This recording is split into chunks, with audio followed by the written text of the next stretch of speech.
Mariel Rodriguez na asawa ni Robin Padilla pumalag na sa pag-call out ng aktres na si Angel Locsin sa social media. Ano nga ba ang sinabi ni Mariel?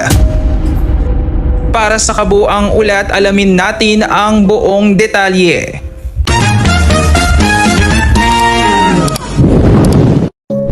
Hindi na nakapagpigil ang TV host na si Mariel Rodriguez Padilla at tuluyan ng hinarap ang mga naglalakihang issue at intrigang nag-uugnay sa kanyang asawang si Robin Padilla at sa action drama queen na si Angel Locsin.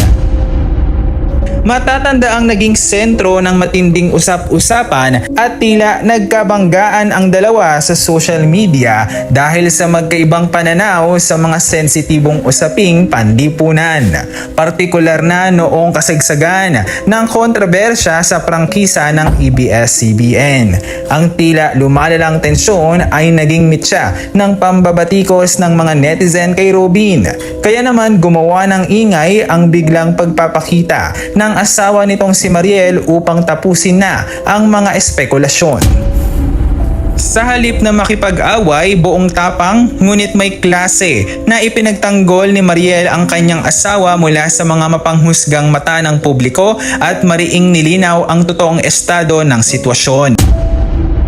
Binigyan din niya na bagamat may pagkakaiba sa opinyon at prinsipyo gaya ng naging salungutan ng pananaw ni Robin at Angel, hindi ito sapat na dahilan upang mabaliwala ang kabutihan ng kanyang kabiyak.